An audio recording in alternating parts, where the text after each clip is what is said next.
Good morning, Merlin. I'm Eric Roth. I'm CEO of a Canadian company called Capella Minerals. We are basically a junior explorer and developer. We do have a focus on both gold and copper as our key commodities. And our geographical focus up until now, or certainly at the present day, is Scandinavia. We do have some projects in Norway, Sweden, and also Finland.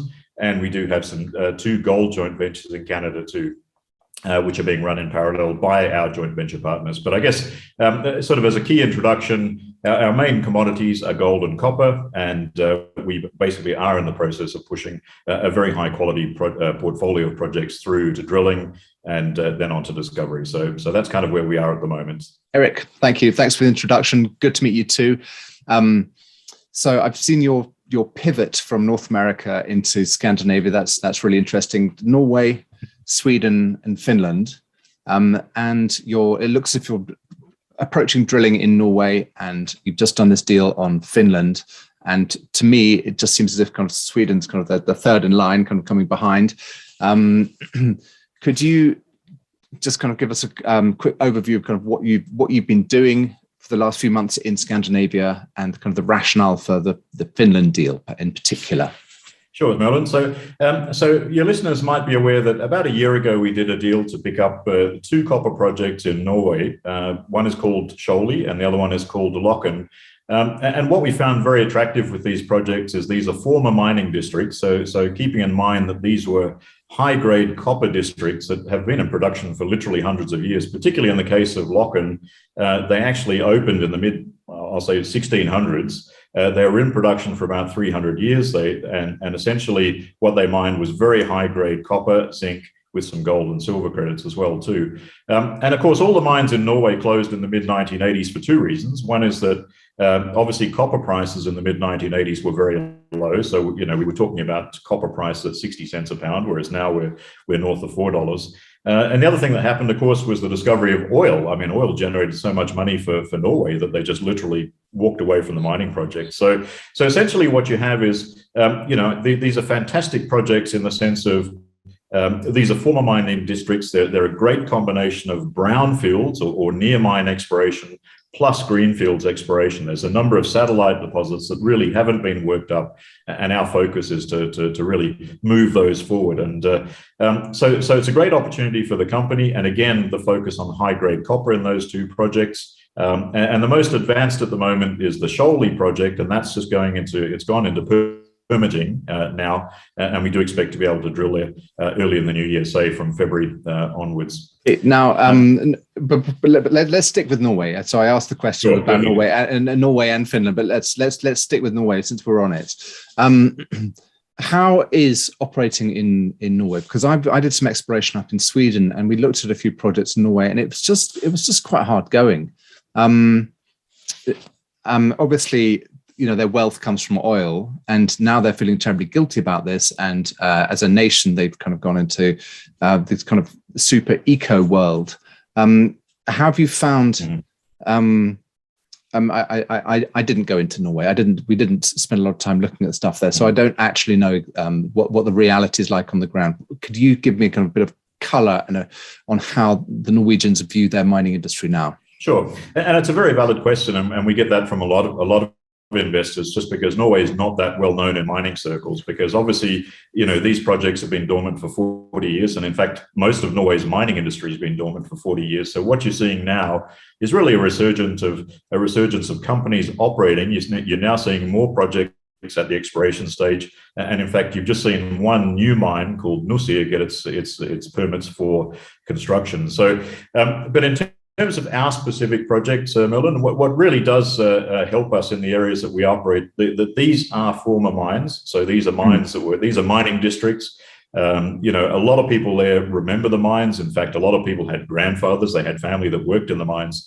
And of course, a lot of the infrastructure from the old mines is still there. So it's obviously a part of the culture. People understand it. And in this particular case, they also understand that the country and Europe needs copper, and that's exactly what these things provided. They provided specifically copper and zinc, but also with some gold, silver credits. So people are very pragmatic in the sense of what does help in this particular case. They are former mining districts, so we're not talking about, these are areas that do have a tradition of mining, and people understand it, and they understand why it needs to be done. And as I mentioned, with that whole group and the copper being very important. I hear you, and I know that, but sometimes in 40 years' time, the institutions that give you the drilling permit, they might lose people.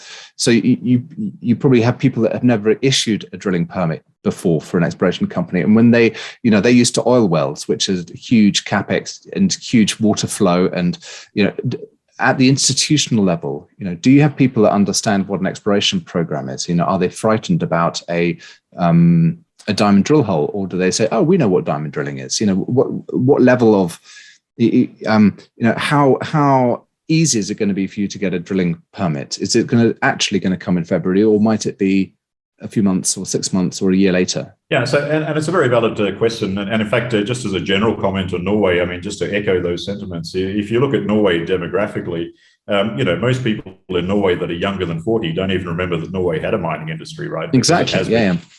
So, but what we do see is there still is some, there is still some of the old people obviously recognize that the mines were there, and we have seen a lot of support, even at the institutional level and certainly the community level. So far, everything that we've applied for, we've been granted. Of course, I think our big ask, or our big task, I should say, as mining companies, is we also need to spend a lot of time just telling people or letting people know that mining in 2021 is obviously very different to what it was, 50 or 100 years ago, right? So, and that's an educational exercise that we also need to take to the community too, so that they realize that, mining isn't what it was 50 or 100 years ago.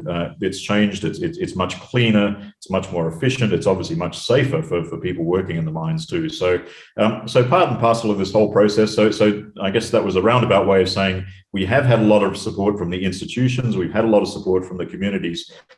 But the second part of that equation is that it's also up to us to show that mining in 2021 is much more responsible than it was 50 or 100 or more years ago. I completely agree. But coming back to the permits, is February realistic, or is it likely to be 6 months? Yeah. So what happens, Merlin, is so there's two things that need to be done. One is that landowners or landholders need to be notified of drilling, or any work, and there's a 60-day period for that. So what happens is we go into this process where, on the one hand, we advise landholders, and thankfully, the good thing in the case of Kjøli is that it's all government land anyway that the project is sitting on. So we don't need to deal with individual private landowners. And then the second thing, of course, is the general permit from the mining bureau, or the mining directorate. So both of those have a 60-day clock on it. And as I mentioned, everybody that we've spoken to in the district, they're all for it. So we don't expect any issues. But of course, there is always a risk in the permitting stage. But as I mentioned, I think a key thing from our side is obviously that communication from our side in terms of complete transparency. This is what we plan to do. This is what the goals for the projects are, and so the people are aware of what we're doing. I think that obviously from our side, the communication and all of that ESG is absolutely critical to get to manage. And we are actually going through that ESG process at the moment, so that we basically have a rating and we are in that ESG, so that people know that we are compliant. We will look after the environment, communities, and also all the social issues as well that could potentially pop up. So from our side, obviously being proactive and discussing with communities and authorities is absolutely key for taking these things forward. And how much drilling do you plan to do at Kjøli? What are you looking at? Is it a few thousand meters? Are you extending the original pod? Can you tell me a bit about the exploration in the area? Have you got have you generated your targets through mag and geophysics, through geology? What size are the clusters? Give me a bit of detail, please. So in the specific case, Merlin, of Kjøli, so it's actually a 20-kilometer long belt which has a number of massive sulfide occurrences along it. There were two historical mines, one which was the old Kjøli mine itself. The second one was a mine called Skillingdal. And Skillingdal was actually I think it was probably the deepest copper mine in all of Europe. It got down to about 1.4 kilometers. So these were quite significant operations. These weren't, just little workings on surface. So what we've really been doing is a combination of targeting this year, where we did an initial targeting over the last winter, which came up with about 26 areas of high priority for us. Then in the summer, because that's a lot of targets to be drilling at once, we said, okay, what can we do to improve the confidence on those targets? So we did some extra work, a gravity survey, some more soil geochem, and where we ended up is we've now got to sort of 8 or 10, which we consider the best of the best, the highest priority targets on Kjøli, which are now going through permitting. And the plan, what we are basically assuming is an initial 5,000 meters of drilling. So that's roughly 25 holes at 200 meters apiece. So that would be sort of the initial test of what I'd say is the highest priority targets that we have within that 20-kilometer long belt. So, but it is a large area, and we have taken the time, but I think the investment in time has been worthwhile, just because, as I mentioned, initially we had 26 targets, which is a hard ask to test all of them right off the bat. So we did that extra work during the summer here to really just give us that extra level of confidence in picking the best of the best. So that's the plan for early next year, is to drill those 8 or 10 highest priority targets. And you mentioned gravity, of course. Gravity and VMS are, they're proven test methods for testing or kind of targeting these kinds of ore bodies, because they're dense relative to everything else around them. What was that, a ground gravity survey? I know that the corrections on the kind of modern equipment is just so much better than it has been in the past. The errors that one can get. What's the topography? Because in gravity, topography can kind of introduce a great deal of complexity. And did you manage to do gravity over all 26 of your areas? And are you targeting your 8 best gravity anomalies, or is it Gossans at surface? What's the gating process, the combined coincident anomalies that lead you to those top 8? And maybe just to introduce this subject, interestingly, in spite of the fact, as you mentioned, this is typical exploration. It's a typical exploration technique for massive sulfides in other parts of the world. As far as we're aware, it's the first time it's ever been tried in Norway, which for us was a bit of a surprise, because to me, it's one of these things that you should just do, because, as you mentioned, it picks up high density bodies, which we would expect to be massive sulfides. Now, basically the area that we covered about 68 square kilometers of the property, which basically means that of those 26, we probably covered about, I'll say 18 or 20 of them. So this is these are the main targets that sit along that 20-kilometer stretch. There's a few others that are off to the side as well. But really, we've probably looked at about 20 of those original targets and narrowed those down to 8 or 10, which we feel have the best potential for new discoveries here. So, but as I say, the gravity's never been tried before in Norway. So for us, it was I think it was a great thing to do. And you mentioned topography too. One of the other advantages of Kjøli too is that it's a very flat project. It's at about 1,000 meters altitude. It's above the tree line, but it's fairly flat. So we don't have any forests up there either. There's no people living up there, or very few in the district. And so it's just one of those areas. It's actually a pleasure to work there from an exploration perspective. And any outcrop? I mean, how much glacial till have you got, or can you see some of the Gossans? What's the landscape like? Yeah, so some of the Gossans are exposed on surface, and that's obviously, to me, they're sort of the obvious targets. I mean, they're things that, they're sort of no-brainers. We will go up and drill those. But I guess what we were looking for in this geophysical work was really some of the deeper targets, because as you know, two things happen in these massive sulfide systems, and you're very, very familiar with these systems. So, one is that they typically occur in clusters. So where you find one, you will typically find others.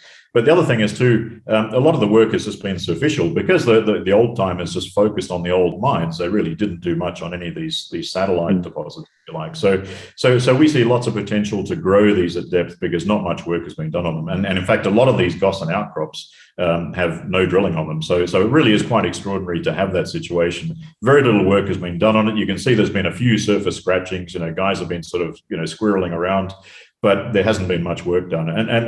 And any drilling that has been done in that general district has been very shallow, like 20-meter holes kind of thing. It was really just geochemical prospecting more than anything else. So I think there's really extraordinary opportunity there for us to follow some of these surface occurrences and chase them down at depth. I think there's some really good opportunities there. So if you've got 25 holes and 8 targets, simple maths, it's kind of 3 holes in each of them, with one getting 4. Yeah, that's correct. And that would be I think the idea is obviously because of the scale of the project, obviously we're not going to be able to test everything with 5,000 meters. I think that, for us, a really key point is to show the concept, prove the concept in terms of that we have the grade, we have the size potential.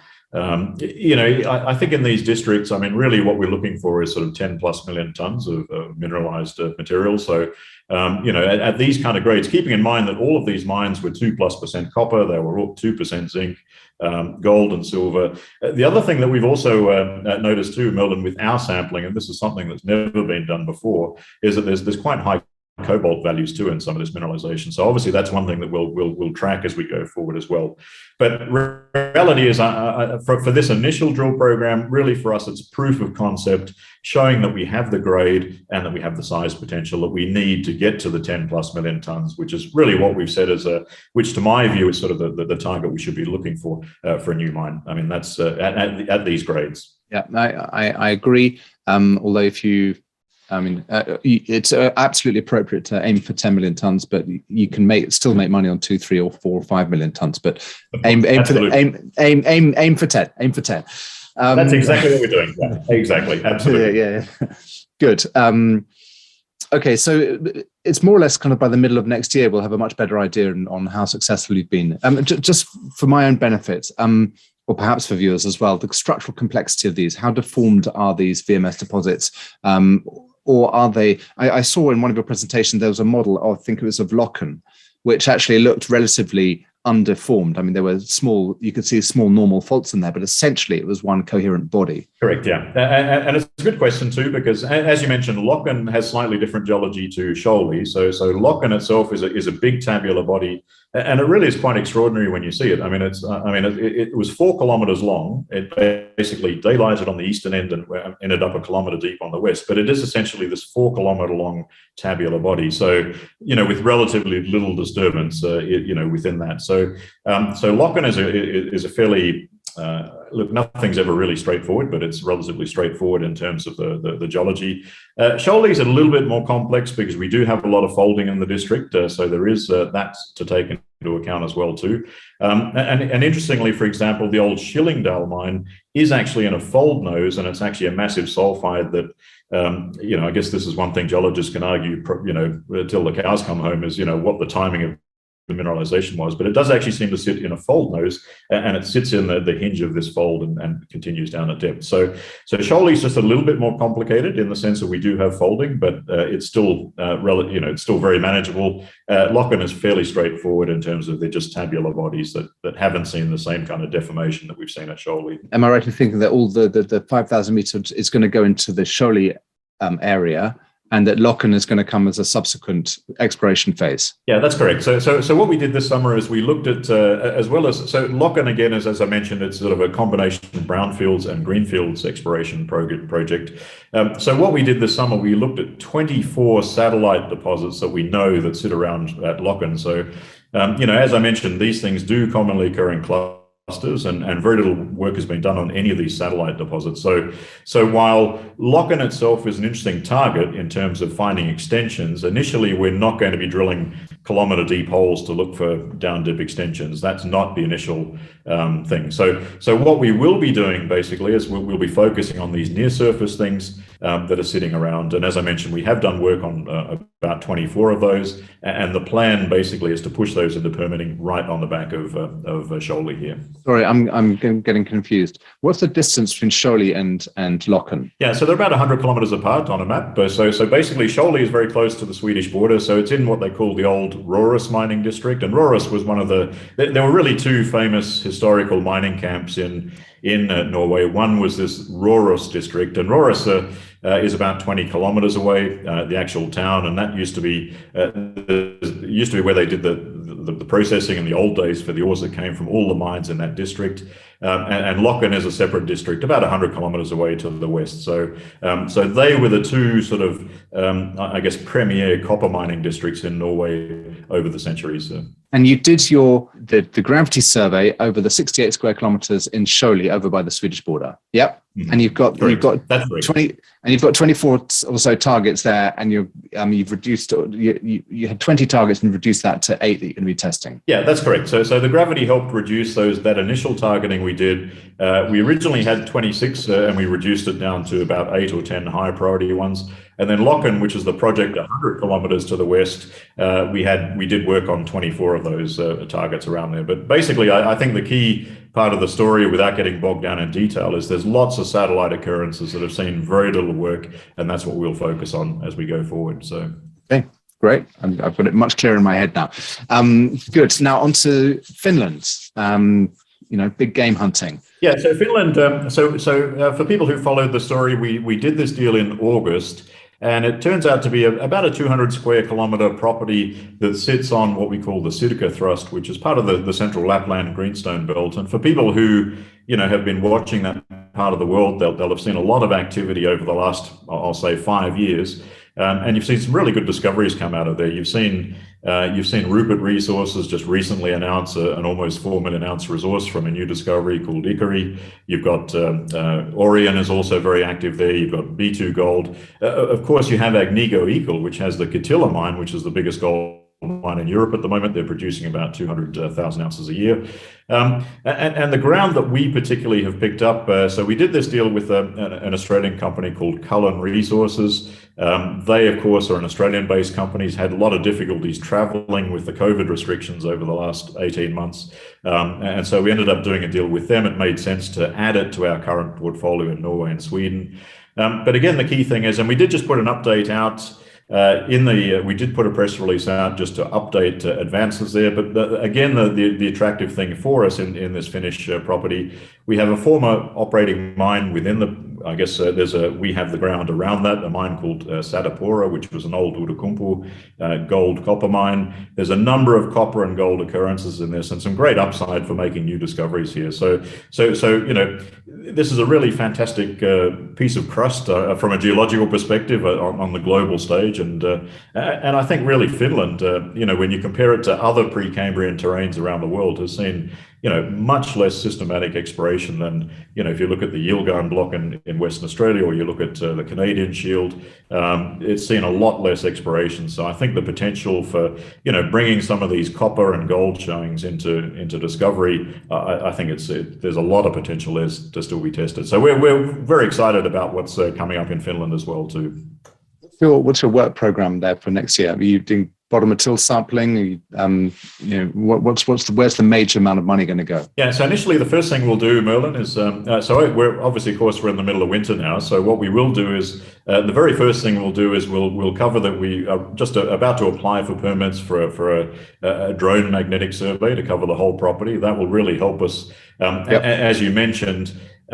Because all of this area is covered in this thin till, I guess these high resolution surveys are really the way to understand the bedrock geology the best. So that's probably a good starting point. If you look at all the big discoveries or recent discoveries, that's kind of the way they started, by understanding first, the geology under the tills, and then moving in to do those that bottom of till sampling. And of course, and fortunately in our case, Merlin, there has actually been some historical work done with some great anomalies that came out, and we did mention that in the press release, that there, we had one sector within the area that over a decade ago, some of that bottom of till sampling came up with numbers like 0.5% copper, which is just unheard of in bottom of till sampling, right? So, so there's already some good anomalies defined, but of course, what we'll do is we want to understand the bedrock geology first, and then decide on those areas where we do more bottom of till sampling. So, and then the idea would be to bring these things along the path to drilling as quickly as we can. But I think it's a really prospective piece of crust, and we're pretty excited about it too. So, and what status are the licenses? Because I'm not entirely familiar, up to speed with the kind of the Finnish licensing system, but you can hold things under application for a couple of years, and then you have to convert it into an exploration license. Is that about right? Yes, that's correct, Merlin. So the way the system works is the first stage usually is a reservation, what they call a reservation, where it gives you priority over that area that you take. So the first stage is a reservation. then you generally move into an exploration license application, and then that gets converted to a full exploration license. So the idea is that obviously holding ground in Finland can be quite expensive. I mean, having said that, it does come with a lot of pluses, which you don't get in other countries.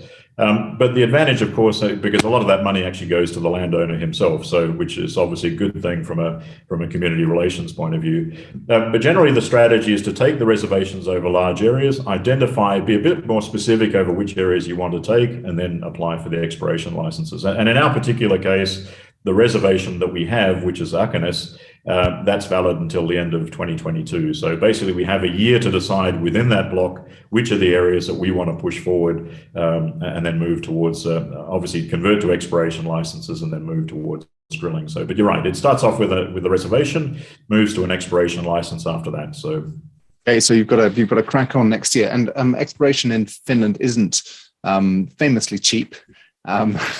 You want to be well financed going into any exploration in Scandinavia. You want to have the what's your conceptual budget? I've noticed that you, as a company, you like to run quite, you're quite happy touring around with not much petrol in your tank.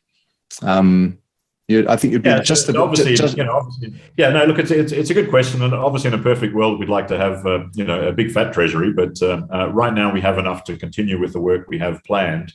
But just one comment on the cost. So I guess one thing I will add on Finland, for example, is that there's a lot of good technical people available. Obviously, Finland is a mining nation. It has a lot of good technical people. So yes, things might cost a little bit more, but you get very highly qualified people in the mining space, and that's at the end of the day, that just means things that run more efficiently, and you can push projects forward at a better rate of knots. Sweden also has good people, but Norway less. I mean, so one of the issues we have, particularly in Norway, is actually training people up. And I guess when we get to once you get to mining stage on projects, I mean, you mentioned earlier on about the authorities, but there's no miners left either, right? I mean, if mining stopped in the mid-1980s, not many, they're all retired, right?